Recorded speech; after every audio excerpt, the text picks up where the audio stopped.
Hi, it's Dre Griggs with Obsidian Wisdom. Today we discuss 6 keys to achieving financial freedom without sacrificing your time. When it comes to achieving financial freedom without sacrificing your time, the conversation shifts from just having a certain amount of money to being able to make sound financial decisions, to being able to weigh different biases or risk aversions that each of us have. The first key that we are going to talk about is recognizing that money is a tool, the overall understanding that money is a tool to be used and is not the goal to be attained.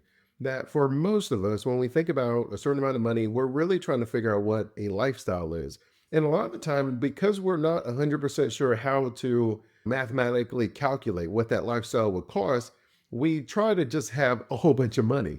And many times we have to sacrifice things for money. There is an economic principle, just the overall idea that there's no such thing as free lunch. And the way I generally describe it is everything is connected, that we have to recognize there is a cost to every decision that we make. And that's true from a macro perspective, talking about our country as a whole. And that's true from a micro perspective, talking about my personal life. And when you're making these decisions, I'm generally going to be coming from the perspective of, okay, what are the things that we want to do with the money?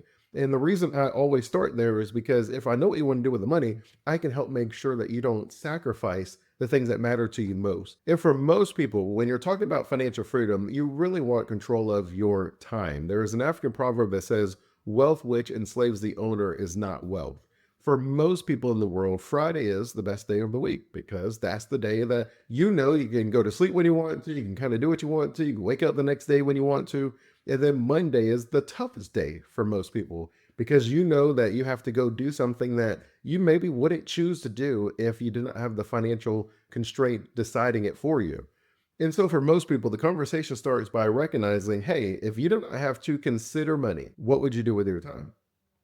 And then for a lot of people, so I can tell you for me personally, I know financial freedom for me is around this idea, this ability for me to provide for my family, to support my family, to take amazing trips and create wonderful experiences with and for my family. And because that is how I measure financial freedom, that yeah, my daughter's in college. So if she called me and was like, I want a new car, I would like to be able to do it. Not saying that I would do it, but I would like to be able to do it. That if she called me up and said, hey, the scholarship that I was receiving, the government changed their mind and they're not giving it anymore, that I could say, hey, no problem. We could do that. That if my parents were taking a trip, that I could just wake up and go with them. I'm someone who by default is always measuring things from the perspective of time and money. And that works really well as a financial planner. That works pretty well in a family as far as us just making decisions, but it does drive my wife a little bit crazy. And so that is my overall goal. I would love to be able to achieve financial freedom in the sense that I could do all these amazing things with my family without having to consider the cost of any of this. And so that's what I'm working towards. So when I'm working towards my financial freedom, I often am measuring how much time is this going to take away from my family? How is this going to impact my family? Where the path might be a little bit different than someone who doesn't have a family, where it might be a little bit different. I have to make different sacrifices because my goal is to keep my family as the nucleus and take them with me. And so for us, for you, I often will say, hey, you really have to think deeply about what you want to use the money for. Do you want power, influence? Do you want experience, adventure? Do you want security? That based on how you answer these questions, it changes how we go about getting the money. So the first place that I would start to make sure that I always looked at money the right way, that money is a tool for me to achieve my goal. It is not the goal for me to achieve and sacrifice everything else. That I see it and you see it, that people will sacrifice their health to get the wealth, and then they try to buy back their health at a higher cost, which is bad business. And so they may have a personal chef, they may have a personal trainer, and they still may not be able to buy back their health. If you sacrifice your family, if you have a family, then you're sitting there and you're like, all right, I have to do these things. I recognize that there is a cost, the price that has to be paid. And I can't sit here and pretend that I don't have to tell my family sometimes, look, I have to work today. There's things that I need to do. But I am saying that if you sacrifice your family to get the wealth, and then you're immediately going to try to buy back time with your family, they may not be interested in buying back that time. They may resent the money from the business because they feel that you chose it over them.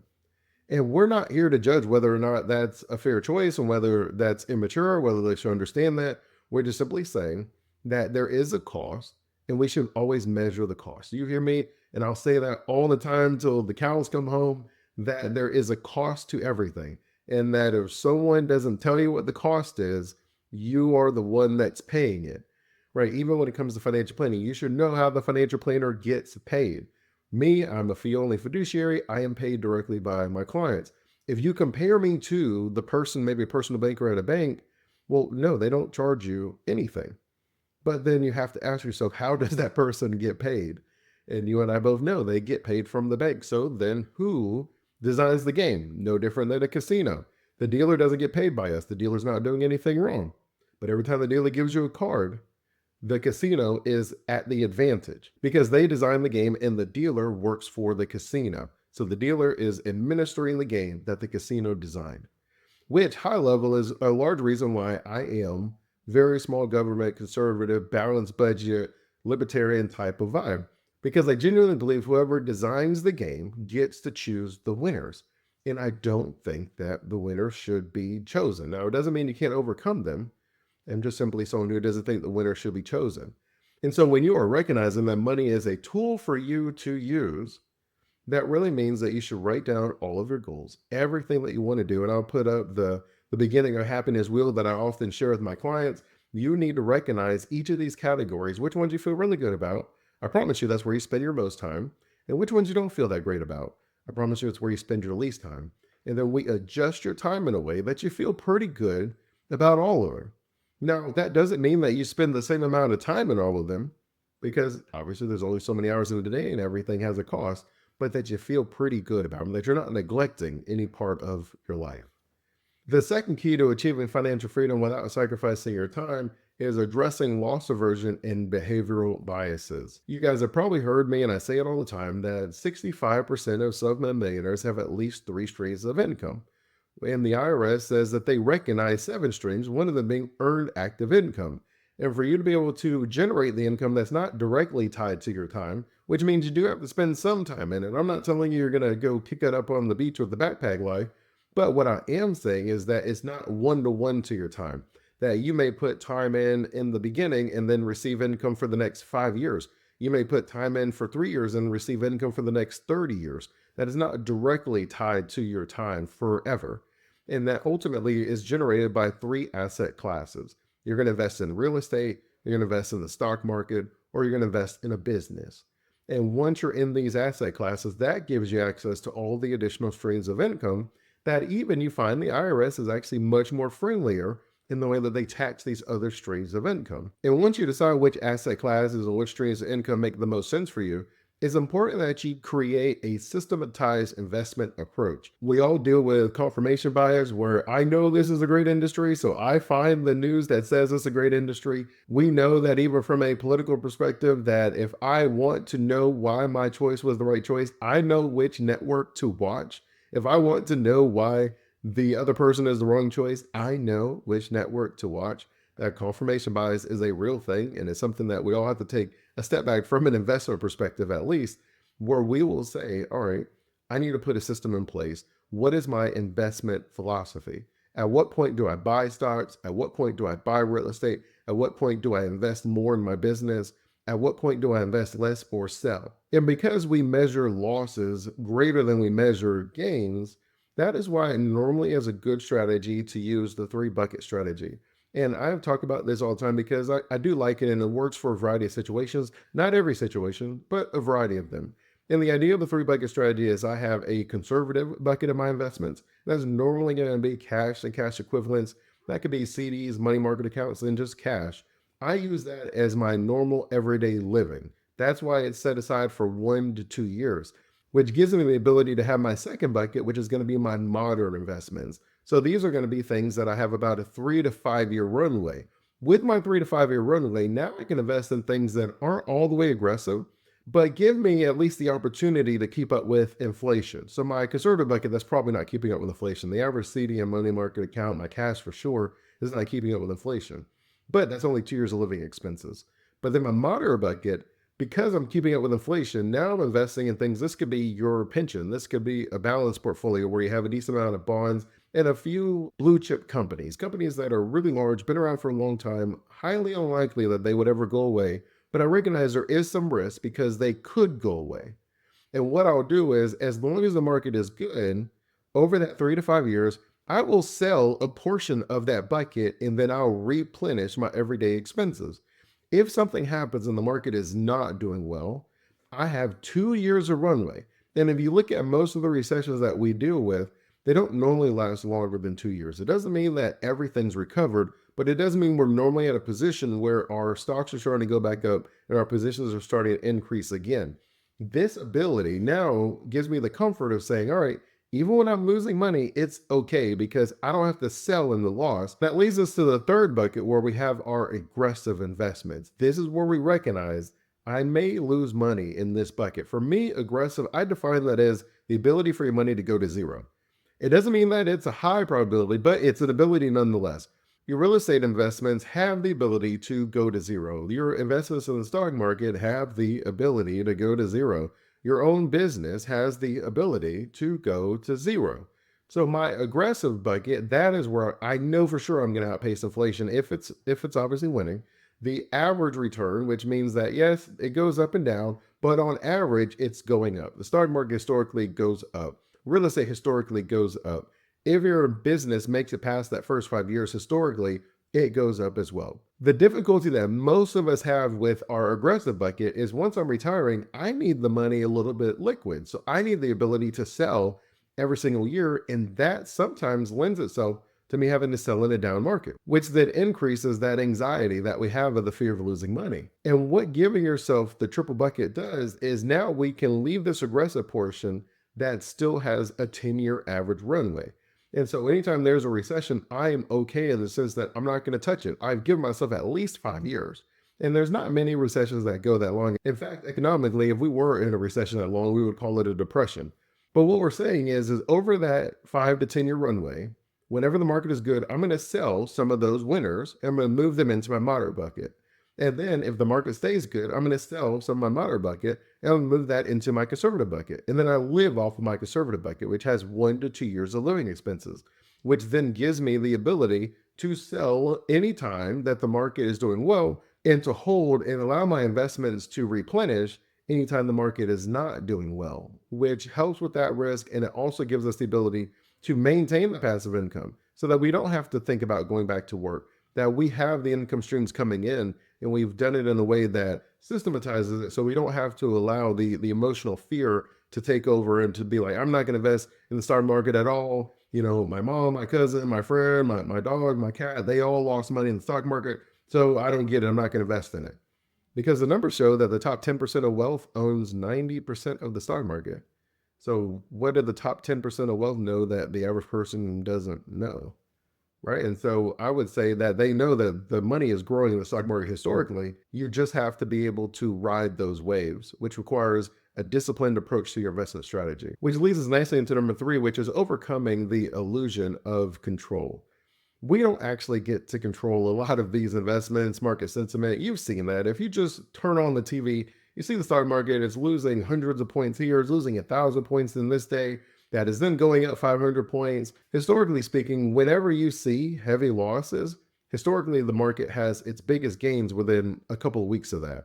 So for most of us, if we're emotionally investing and we're selling when the bottom of the market is happening, that means we're buying high and selling low, which you and I know means we'll run out of money, which then is removing the ability of us to be able to buy back our financial freedom and to maintain our independence and to separate our time from our money.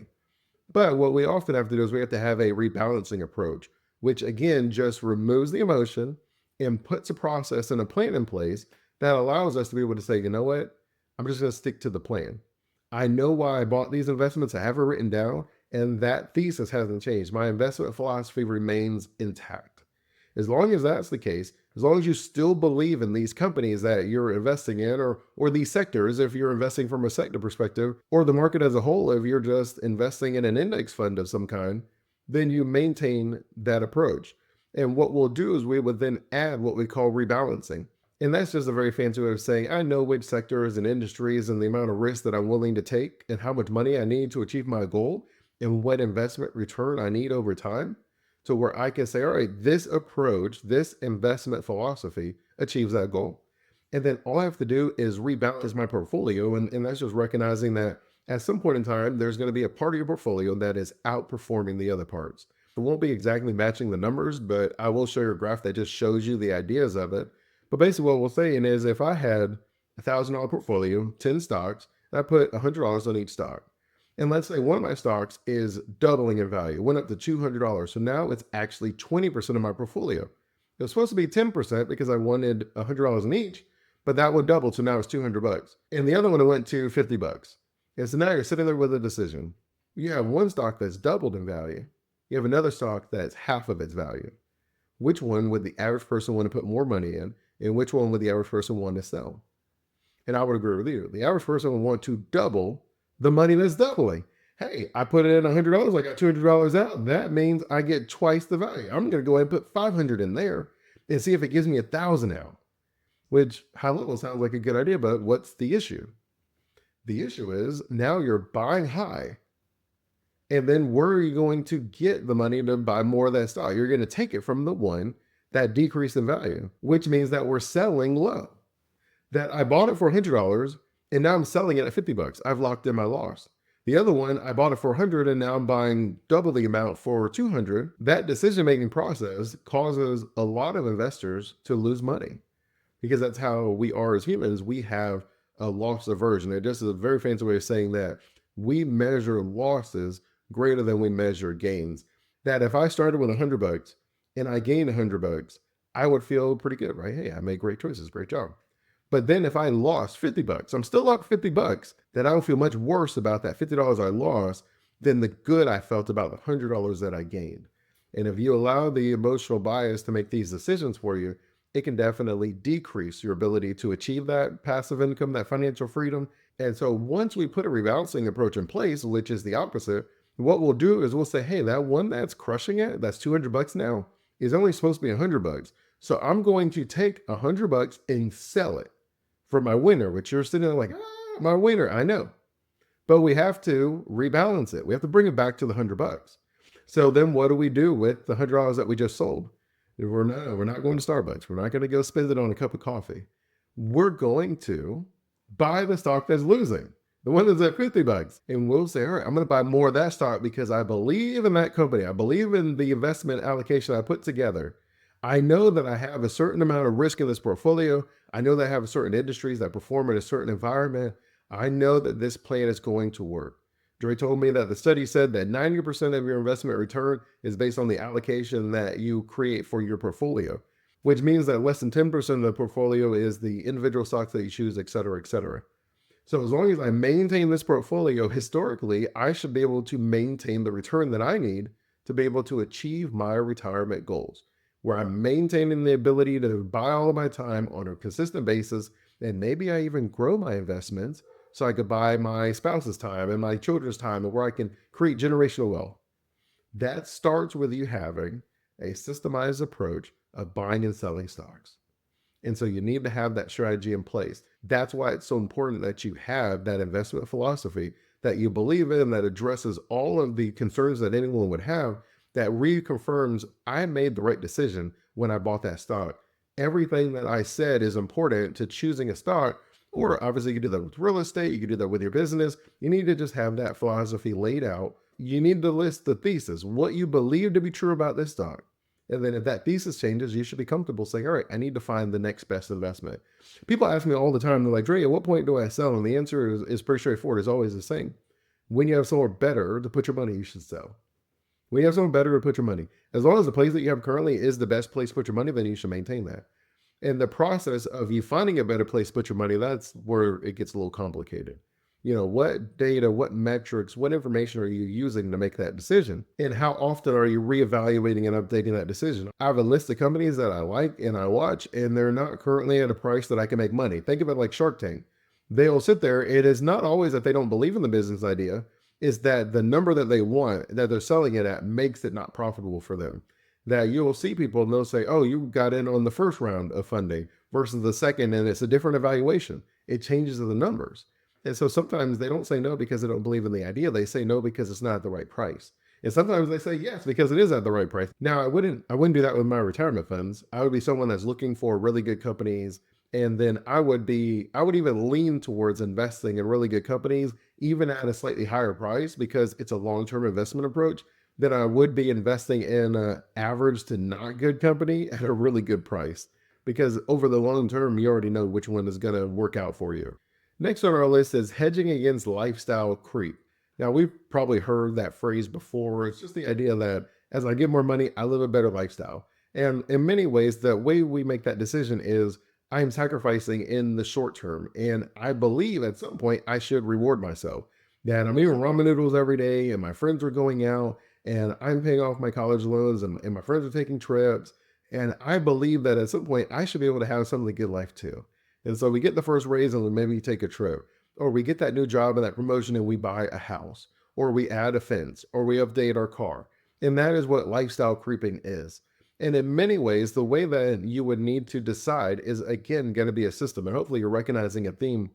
If you have a plan in place, then the increases the likelihood. I believe there's a study, and it's not specifically about retirement, but it's the idea that those that have a plan in place, there's like a 96% increase in the likelihood of them achieving that goal. And you guys know I'm a goal-based planner, so I spend a lot of time trying to understand how do I increase the likelihood of my clients achieving their financial freedom goals? How do I increase the likelihood of them living their dream life and enjoying themselves?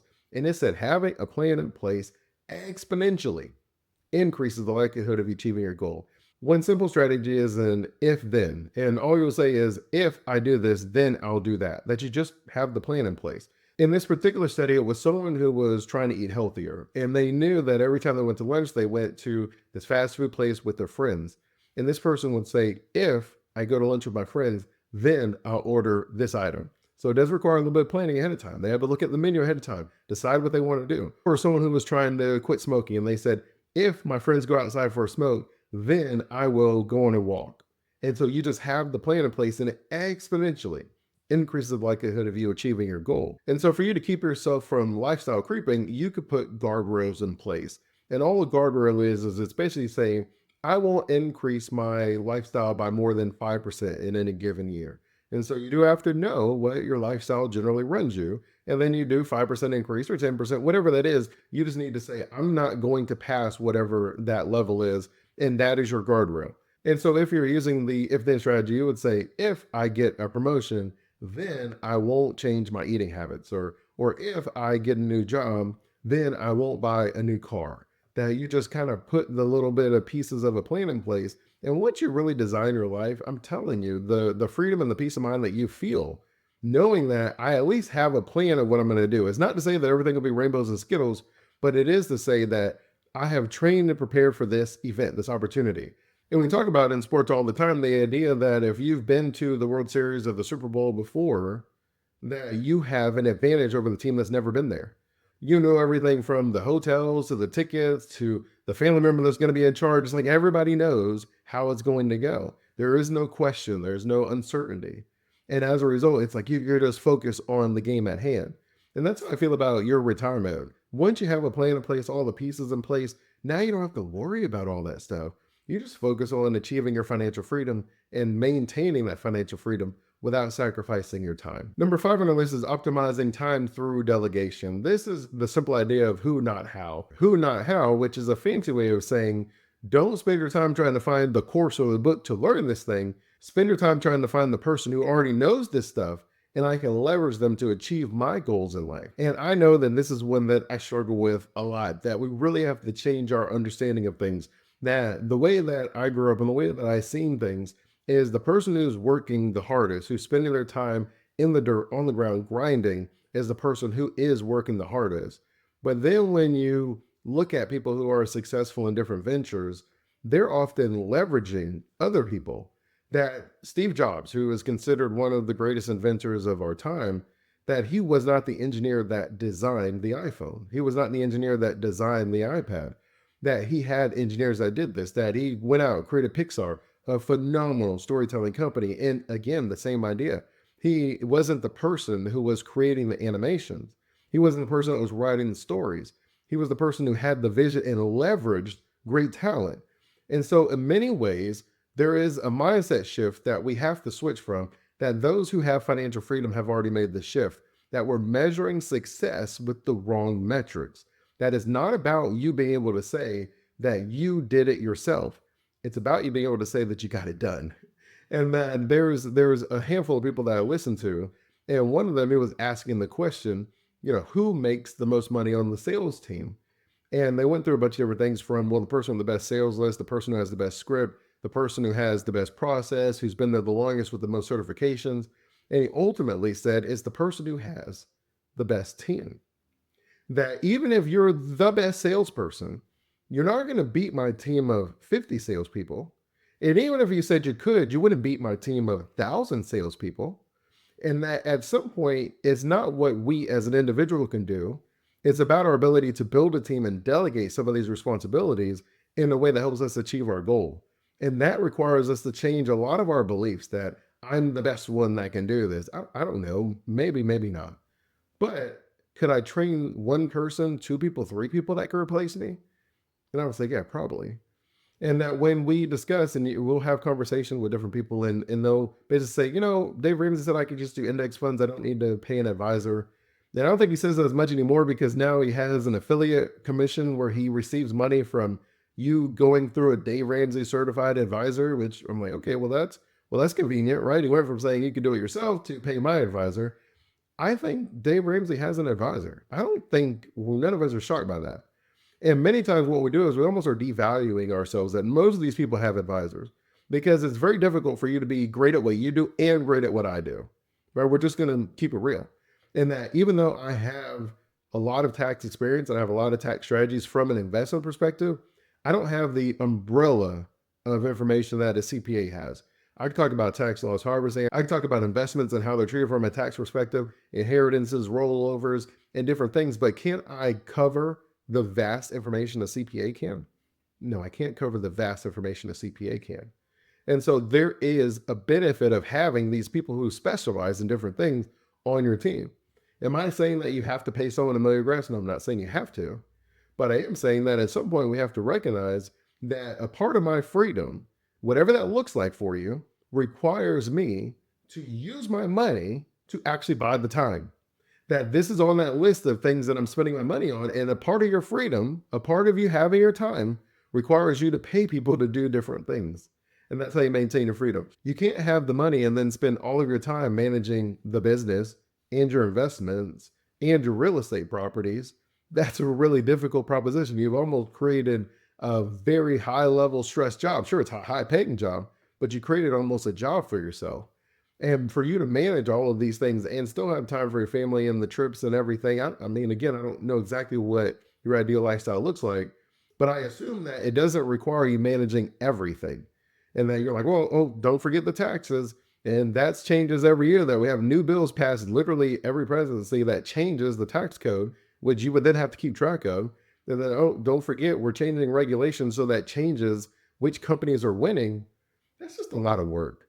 And so you have to be able to take a step back and say, you know what? I'm going to have to delegate some of these responsibilities. Put a plan in place, as I'm always encouraging you, vet these people, talk to a dozen of them, get used to some of the ways that they answer questions and the feedback that they give you, where eventually you're going to be like, yeah, I don't know everything, but I can at least tell the three that knew the most, that they were teaching me something, that I was learning something, that they understood things that I didn't even know to ask that question. But you do have to build that comfort in delegating. We have to let go of the control. We do have to bring people in, amazing people in. One of my favorite Bible verses, Isaiah 11:2 says, the Spirit of the Lord will rest upon them, the Spirit of wisdom and understanding, the Spirit of counsel and might, the Spirit of knowledge and fear of the Lord. Well, the Spirit of counsel is you having a team of advisors. That a king has a team of advisors. Heck, a president has a team of advisors. That I don't know many people that don't have a team of advisors. So why not you? Why not have your own personal attorney? Why not have your own CPA and your own financial planner? Build the team out, and then they will help you maintain your freedom without sacrificing your time or keeping track of all this stuff. And that leads us nicely into number 6 when it comes to achieving your financial freedom without sacrificing your time. And that really is peace of mind. You don't want to have the money but be worried about losing it. And in many ways, that means we have to be forward looking enough to recognize some of the difficulties that we're going to face. It could be taxes, it could be the loss of my business, it could be health issues, it could be family issues. That there are certain strategies already in place. That we have life insurance if I'm worried about dying too soon, that you have an annuity if you're worried about living too long, that if you're worried about not being able to work and maintain your high income, we have disability insurance. That if we're worried about our health, you have a health savings account. That if we're worried about our health, we could explore whether we need long-term care insurance. We can explore having a health savings account to invest our money in that gives us tax-free money to pay for our healthcare expenses. That there are a variety of options available, and we can even go into your investment from succession planning for your business to how you deal with and protect yourself against losses in the stock market to how do I manage my properties to make sure that I'm able to maintain and grow them. There are a variety of strategies already in place that we'll call contingency plans that you can have ready to go at a moment's notice, because the idea of having the money, again, that is just step one, right? We have the money, we don't have to stress about money anymore. But it doesn't mean that everyone money doesn't have stresses about money. They're just different stresses. And so if they're different, then we have to make a shift. How do I maintain my freedom? Am I worried about my child getting married to someone and then getting half, and then that gives them access to the family's wealth? Because if that's the case, maybe a prenup is something that needs to be explored. Am I worried about my children arguing and then dividing the wealth up amongst themselves, and then that dilutes the pool and then the money runs out quicker? Then maybe I should explore a trust. There are so many different strategies and tools already available. It's just us taking the time to recognize what is giving me heartburn, what's keeping me up at night, and then finding the solution to that. And once you find the solution, we see whether it's something that we can deal with. Is the cost reasonable as far as covering it? Because while we say peace of mind is priceless, and I appreciate and recognize that, peace of mind does have a cost. Everything has a cost. And so, like, for example, I'm someone when I go to the store and they offer you that insurance on a bicycle or even $30 router. And I'm someone that's like, I'm fine. I don't need that. I have peace of mind. If the router breaks, I'll buy a new one. If the bike breaks, we'll buy a new one. Or we won't buy one at all. Because if my kid broke it that quickly, then they don't need another bike right now, anyways. I don't need to spend all my money for peace of mind because that has a cost tied to it. And so we do need to recognize that sometimes, and I'll say it, where you can make better self, better wealth, that I increase the knowledge and the wisdom that I have. And it then allows me to make better decisions. It then allows me to be comfortable when stocks go down, to have enough foresight to be able to prepare for some of these events that I've mentioned, that we could put the plan in place and deal with all of these things. And that's why we're Obsidian Wisdom. I'm someone who believes that wisdom is the experience and insights that we gain along the way to get consistent results. And high level, that's almost like we lived through life once already. That you and I recognize that if we could right now go back in time and start over, that we would be playing on easy mode because we know along the way the mistakes that we made. And that's part of the wisdom that we try to pass on to our children and loved ones. It's like, hey, if I could do it again, I wouldn't make this mistake. This is what I learned. Hopefully you can apply this wisdom and then you'll be further than me when it's all said and done. That if we were making cookies, someone knowledge has the recipe, someone understanding knows that you should have the cool ingredients out of the refrigerator so they get room temperature because they mix a little bit better, that you may recognize that your oven cooks a little bit quicker, so you can't just follow the recipe blindly, and that someone with wisdom has the ability to consistently get the results. They know the best sugar, the best flour, they know to leave it out overnight. They know all the ins and outs, the nooks and crannies, and they're able to consistently bake an amazing batch of cookies that tastes better than anyone's cookies ever. Well, for most people, the way that we get wisdom is through our own experience. But for the lucky few, we gain a little bit of wisdom from other people's experiences. And so in conclusion, hopefully you recognize that the wealthiest individuals, they don't just focus on the money, they focus on the decision making. That they have plans to ensure that they don't only make the money, 3 streams of income, but they also maintain the money, contingency plans. They recognize the goal of money, how I want to live my life, and what brings happiness and satisfaction, how I spend my time. And they're able to put this information together to create a bulletproof retirement plan that ensures that they don't run out of money, that they don't have to stress, and they have peace of mind to enjoy their time and create wonderful experiences with those that they love, supporting causes that they believe in, and sharing the love with each person. If you've been valuing this video, I simply ask for you to like and subscribe so you can continue receiving valuable insights on how to create your own wealthy retirement system. Until next time, stay safe and enjoy life.